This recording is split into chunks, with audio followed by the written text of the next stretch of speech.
What's up, y'all, and welcome back to Found Bytes, a game review series. My name is Brian, and I'll be your host. If you don't know about us, we're all about testing out and finding small, high-quality video games. This is a podcast that aims to respect your time and money as a gamer and a consumer by sifting through storefronts and sales to find those gems that may be worth your precious resources. If you're interested in reaching out or helping out, check out the links in the description of each episode to access our email, Twitter, website, and YouTube channel. But enough about the show. Let's get into our next game.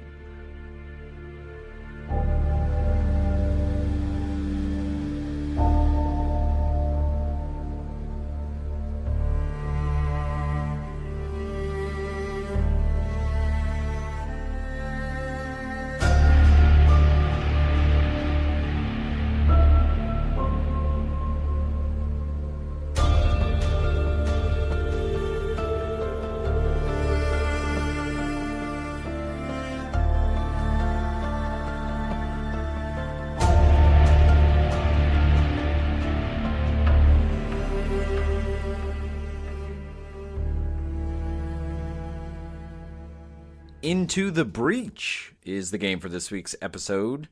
Into the Breach is a turn-based strategy roguelite, and some comparable games. This reminds me a lot of Dicey Dungeons, but it is a tactical game, so definitely some reminiscence of Other Side, Darkest Dungeon, and also a lot of arcade-type games in a lot of ways. The game was originally released in February of 2018 on PC, and then in August of 2018 it came to Mac and Switch. And then finally in July of 2022 it came to mobile, so iOS and Android. The game was developed by Subset Games, and they're a small team, I think just a couple people, but previously they made a game called FTL, Faster Than Light.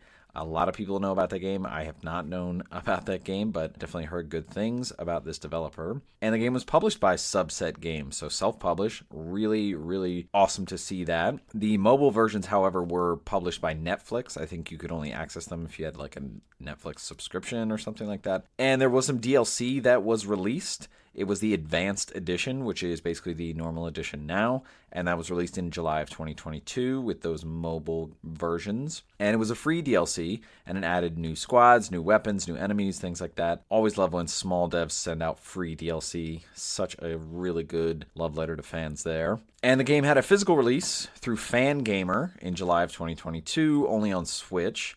And this came with just the box, but in the box there, I think, was a poster, some art cards, some cool stuff. And there's also a vinyl soundtrack from Fangamer that was released same time, July of 2022. It's a 4LP. The game was released with an MSRP of $14.99, and that Fangamer physical edition for Switch was released for $35, and the vinyl was $20. I actually just bought the vinyl. What a deal, $20 for that vinyl 4LP. Runtime of the game, if you're just playing it through to beat the game, quote unquote, it could take you maybe 4 or 5 hours. You could do it in one run, technically, but I think you'd be missing the essence of the game. If you really dive into this game, you could put upwards of 40 hours, really go nuts with this. I really think this is one of those endless play games. Me, I got this for $7.49 on sale on Switch, so I've been playing it on Switch, primarily playing it in handheld mode, and I've put in anywhere between like 8, maybe 10 hours, possibly a little more just in the last day or two for the podcast. And this game was recommended to me by my friend Zach, who is an avid listener of this podcast. Zach is primarily a Steam gamer, but he told me about this game and FTL. He's a big fan of Subset Games and the stuff that they make, as well as Ben Prunty, who does the soundtrack. Definitely shout out to my friend Zach, who we might actually be hearing from in one of our interview episodes to come. Stay tuned.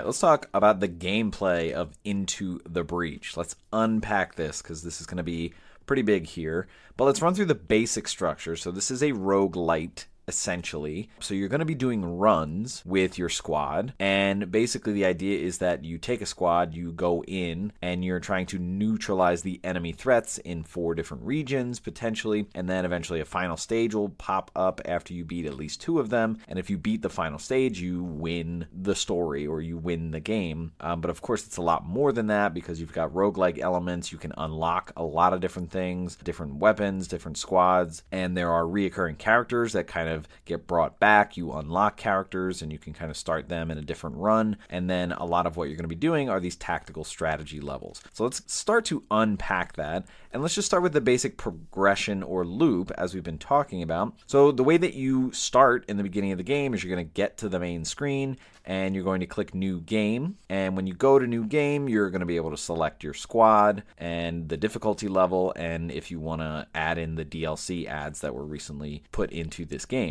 But if it's your first time, there's pretty much only one squad that you can choose from, and we'll talk about how to unlock different squads. And then when you start your game, like I said, you pick difficulty level. So there's, I think, easy, normal, hard, and then they added unfair. I've been playing this on normal. Once you select all these things, you jump into the map. And the map is basically going to look like an overworld where you're selecting from different regions to go to. And there are 4 different regions, and they each have like a specific elemental type. Certain enemies are going to be there, and they have different level mechanics because of those elemental types. And as you're looking at the map, you have like this cursor, and you can highlight over the different regions, and it tells you a little bit about what's going on in that region, the environment, things like that. Also on the map screen, you can look at your squad. So if you acquire other weapons or upgrades or stats, you can kind of manipulate things, change things around within your squad. Again, if you're just starting, you don't really have anything. And then at the top, there should be a bar where you can look at different things that you've collected, different currencies. There's a power grid, and we'll talk about what that means. And so basically, you're going to start by choosing one of the regions to go into. And once you go in there, you get a little exposition scene, and then basically you'll look at a more zoomed in map of that region where it's split into basically these provinces that you can choose from to go into. Now, most of the provinces are going to be kind of blacked out because things get unlocked by progressing, by beating some of these levels. But basically, the first thing you're going to see is there's one province that's like an HQ, and then there are going to be a couple options that you can choose from to go into and do battles. And these are areas that are like already infested.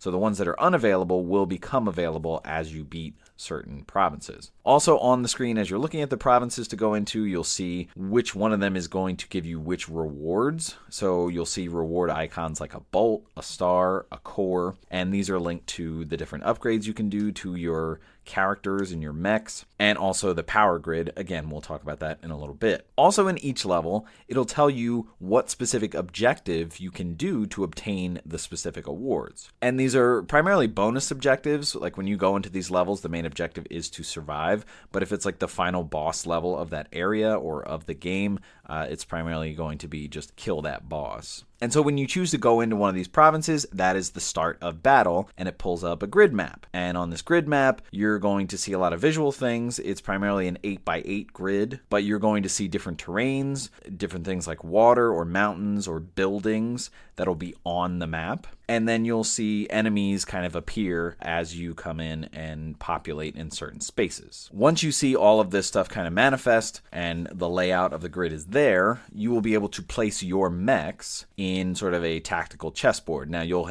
have like a restricted area, much like a lot of tactical games like Fell Seal, where you can only place your characters to start in that area, but you can pick among a bunch of different spaces. And when looking at your characters, your mechs, these are what you're going to use to battle and to move around and to perform different things. And so you have a squad, and your squad is kind of predetermined. Again, if this is the first time you're playing, there's really only one squad, but your squad is made up of 3 mechs that have different classes. Eventually, you're going to unlock different squads that have variations of different classes or new abilities abilities or new ways to attack or get bonuses. But what's good about these squads is they always have a variety. So for example, if you're starting with one squad, it might have a melee, it might have a ranged one, and then it might have one that does more technical things or more scientific things. And these can be branded as ranged, as science, as tech, brute, or prime. So it's always a really good variety, but it's never like always the same 3 classes in different squads. As you look at your mechs, you'll see that they have different stats, different HP between the 3 of them, different speed or movement, how many spaces they can move, and then they'll have special attributes, like some can fly, meaning that they won't get submerged when they're in water, or some can move through water because they're so big. And then they're going to have different weapons that'll cause different attacks, and they'll all have one to start with, but these can be upgraded. You can buy more and sort of plug them in here. And the attacks are going to have different range, different proximity, different effects after they do damage. Some might damage one space, some might damage multiple spaces. And so when battle begins, you'll see in the top right corner, it says victory in 5 turns. So the main objective for most of the battles that you're going into is basically just survive. So you don't want it where all your mechs die, and you also want to keep spaces on the power grid. There's like 6 or 7 tallies on the power grid, and you want to make it so that it doesn't go down to 0. But you also have your other objectives, like we've talked about, your optional objectives that you see on the menu. Now, battles are played in turns, and there's no timer, so you could really sit there and let the game sit and walk away, or sit there and strategize and look at a bunch of info. So I really like that. If you're a tactical role-playing game person, this is right up your alley. But the way turns work is the very first turn, once you place your mechs, all the enemies will kind of move into position and ready their attacks. And that's typically how the enemy turn is always going to happen. And then after they ready their attacks, you will be able to take your entire squad's turn. So you'll have your 3 mechs, so they can all take their turns and perform whatever you want. And this is very D&D because your mechs can move first and then do an action, or just do an action. So they can't move after they do an action. So we've seen a lot of games that play like that, like Chroma Squad, where you have to move before you take an action. And actions can either be attack with your weapon, or it can be to repair that mech, which is basically just to gain back hit points if they've gotten hit. What's great about this game is this is tactical, full transparency, like you wouldn't believe. And if you're someone who loves tactical role-playing games, you're probably used to this, but I will say the level of transparency is so good in this game and so helpful, and it really makes it accessible. So the way that you're controlling things is you actually have like a mouse that moves across the screen. Once you get onto spaces on the grid, it's not like you see the mouse anymore. It's just like you're just moving throughout the spaces. But basically, you are allowed to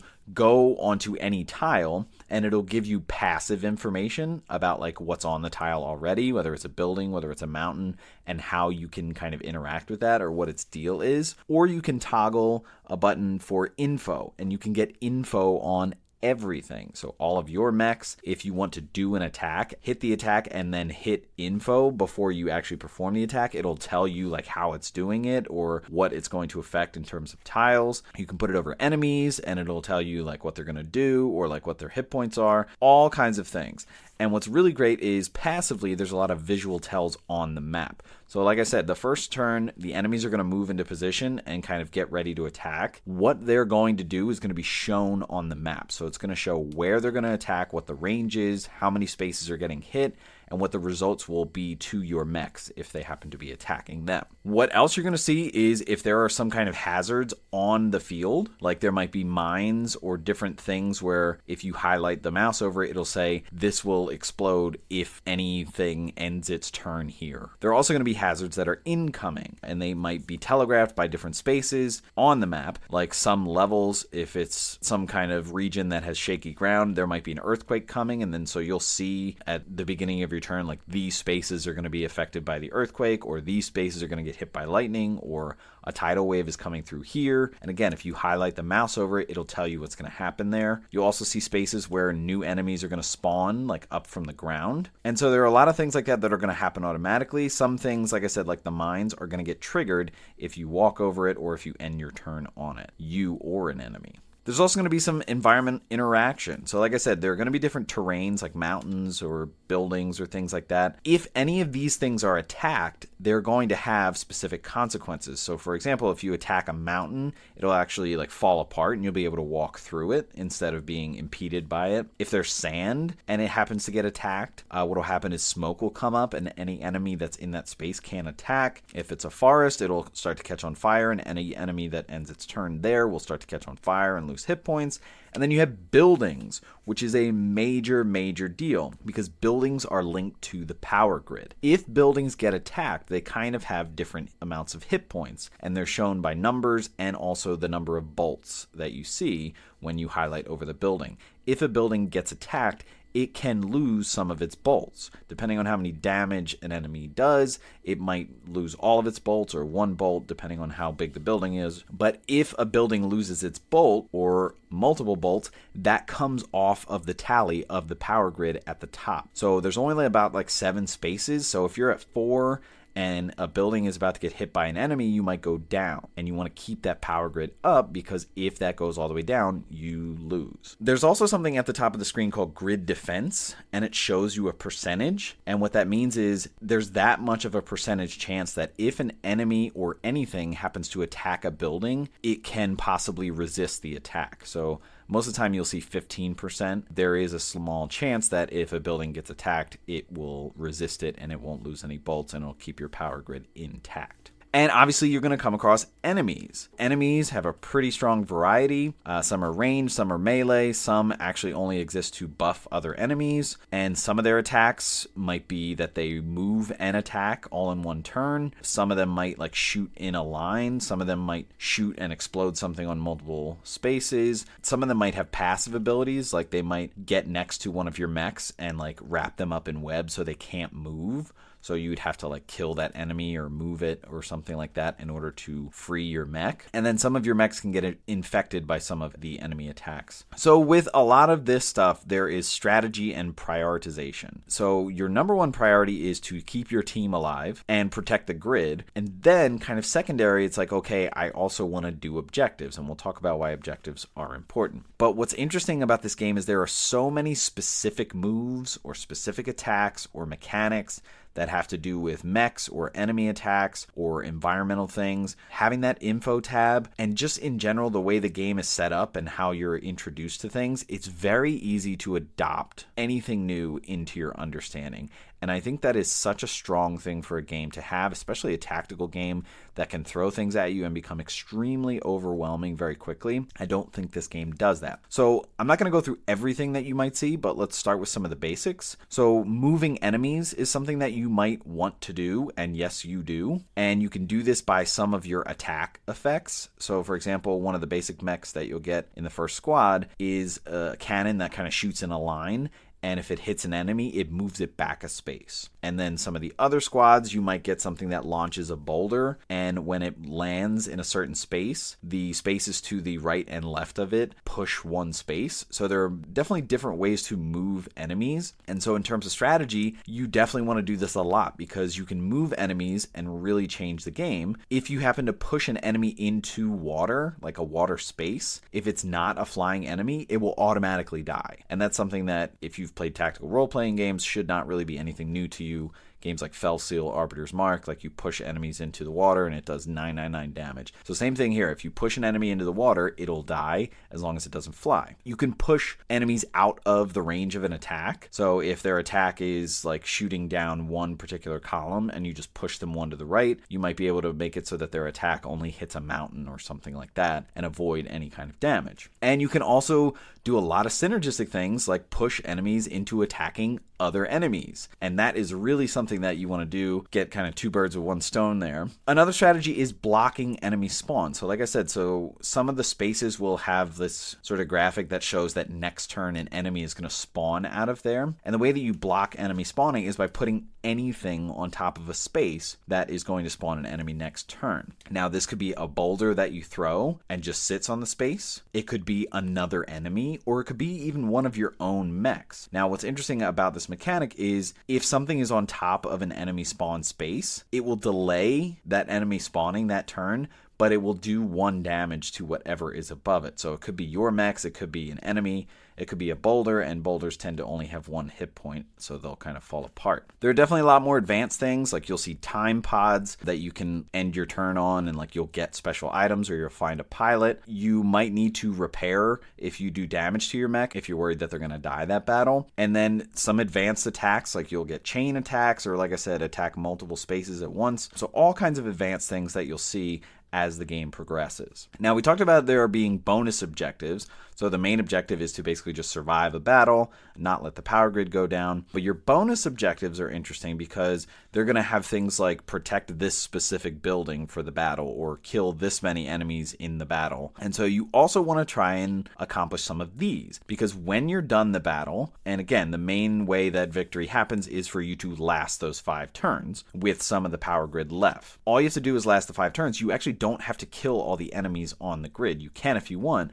but at the end of 5 turns, they just kind of retreat. Once you beat a battle and are victorious, you'll go to a rewards menu. And at this rewards menu, the pilots for your different mechs will get experience points. And this is related to how many people were saved, which is essentially whether no buildings were damaged. And so if you get enough XP to your pilot, they'll level up, and then they'll start to have their own particular passive bonuses. If you happen to accomplish some of the bonus objectives and obtain things like stars, these are important because they signify corporate reputation. As you're in a region, you are kind of doing objectives and building up reputation with the corporation in that region. At the end of defeating that region or clearing that region, you'll be able to spend those reputation stars on buying different weapon attacks, or buying back power for your grid, or buying upgrades for your characters that you can activate more abilities or more weapons or upgrade some of your attacks. Other things that you might get are bolts. These are going to get added to your grid. So if you're low on your grid and you're trying to choose another province to go to, you'll see the rewards. And so if you see like 2 bolts, you might be like, oh, I'm low on the power grid, I might need to go there. And then you also might get cores, and these can be used to activate mech upgrades. And what happens is you basically add this to one of your mechs, and you can choose to use it on something, whether it's boost a mech's max HP or max movement, or power up an attack or ability that they already have, or activate a new one. These cores are really good because you can actually swap in and out what it activates. So for one battle, you might want to upgrade someone's HP, and then you might want to, after you buy a certain attack, you might want to power that attack for the next battle. And then so after you go through the rewards menu on the victory screen, you're basically going back to the region menu, where you're going to pick a new province to defend. And this will repeat until the boss of the region is open. I think after you do like 3 or 4 levels, it'll open up the boss one, and you can only go to that. So you definitely can't go to every province in an area. So I would choose based on the rewards that are given and what you need. And then once you beat sort of the final boss in that region, you go on to another region and then repeat. And like I said, you only need to get 2 of these regions cleared in order to access the final boss. But if you do more of them, you'll have more chance to get upgrades or boost your HP and powers of your mechs and things like that. And then the final boss is basically just one tough level, like one tough province, a pretty long battle. So dying in this game, so if one of your mechs goes down to 0 health, basically you lose the pilot dies. But what's cool is that a lot of these mechs can go without a pilot. But the thing about pilots is that they provide passive bonuses or buffs, and it's all specific to who the pilot is and what they provide. But if you don't have one in and the mech is controlling itself, you won't have that passive bonus. There are time pods that you come across, and this is the main way that you're going to find new pilots. And basically when you find them in a time pod, you unlock them for the game. And then so that'll have consequences and effects on the main menu.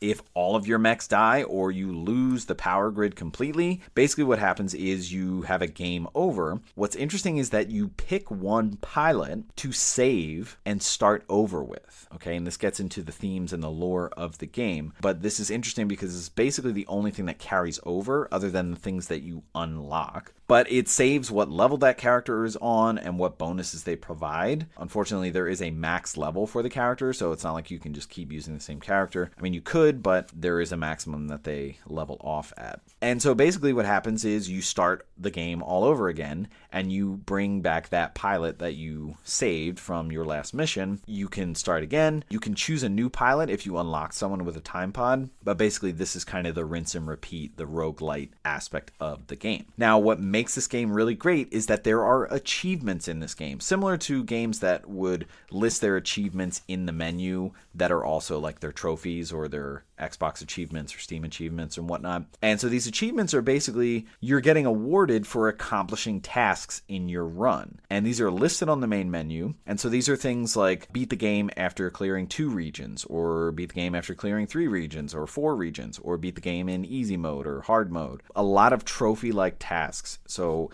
these could be things that are kind of off the wall, like go through a whole region without taking damage, or go through a whole battle without using this thing with this squad, or something like that. And anytime you do one of these, you're going to receive a coin that you can spend on the main menu to unlock new squads. Now, new squads are amazing because they're basically new mechs that have new attacks, new abilities, that have a new interesting balance and variety to them. Like I said, a lot of these squads are going to have like a melee person, a ranged person, and some kind of technical person or something like that. But the effects of their attacks and what they're able to do and how they're classified are all different, and the synergy between them is all different, but again, really fair and balanced. So this is really cool. Something else that you unlock is to customize a squad, so you can pull like different things from different squads. You can really go crazy. I think this makes the game have endless replay value because there are so many different ways that you can attack this run. You can customize your squad, and you can really see how different things get put together and really upgrade your mechs while going through this game.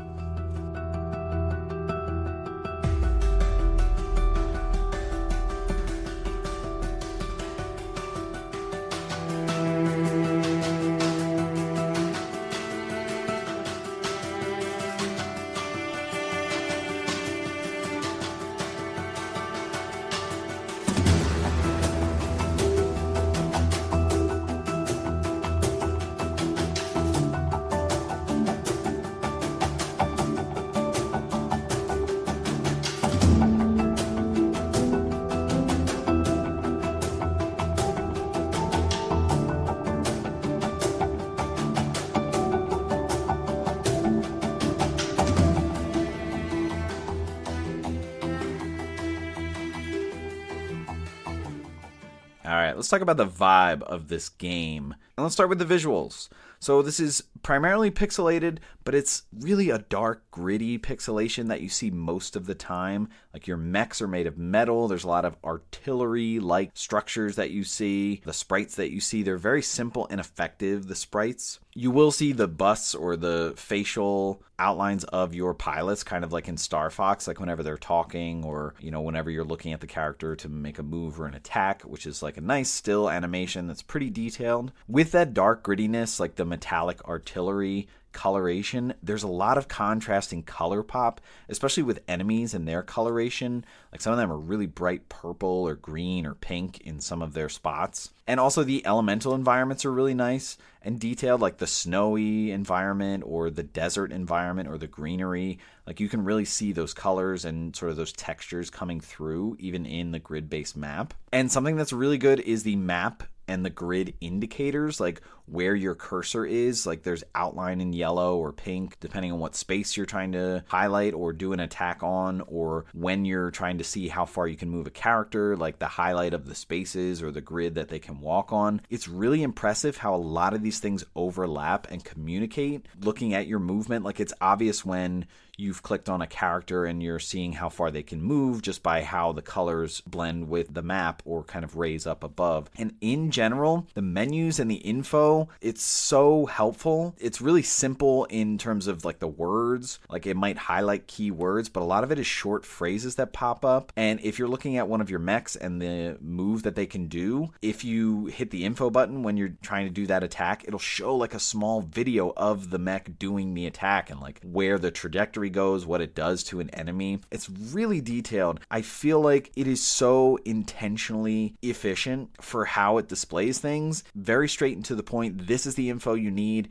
Anytime you hit that info button, it's giving you exactly what you need about that thing and no more, no less. And I really appreciate that from a visual standpoint. In terms of audio, the music in this game is amazing. And there's a vinyl for $20. I jumped on that as soon as I started listening to this music. Just a really incredible deal. There's just something about the vibe here. It's futuristic, but it's contemplative, and there's this direness, and you can feel it. It's very eminent. What's interesting is the contrast between like some of the, simple instrumentals. It's like strings are kind of being plucked, and then there's this underlay that comes in of violins and cello. It's really beautiful. I love the synergy there. It feels so warm, so heartfelt, and yet so somber and longing, especially when you think about sort of what's going on in the story. And in terms of the story, the setting, the themes, right from the beginning of the game, humanity is dead. That's the first thing that pops up, the first thing you see. You see this mech standing there, and this signal is saying humanity is dead. And then you see this pilot say, well, I guess it's time to go back into the breach. Let's open up a portal, and he goes back in time. So the idea is that there's time travel to repeat this final stand of humanity against these enemies that are called the Vec. And that's what you keep repeating, because you keep trying to make sure that it goes right, and when it doesn't, it's like,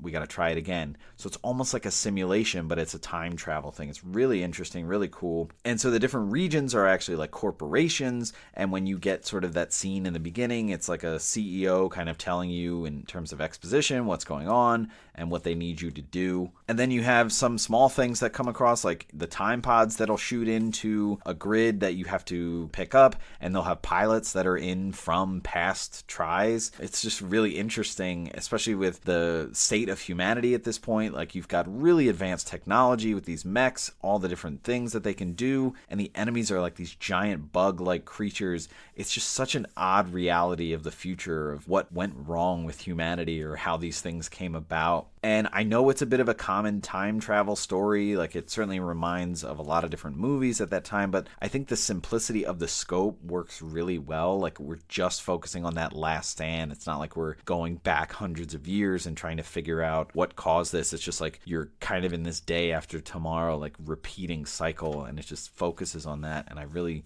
think it does the game justice.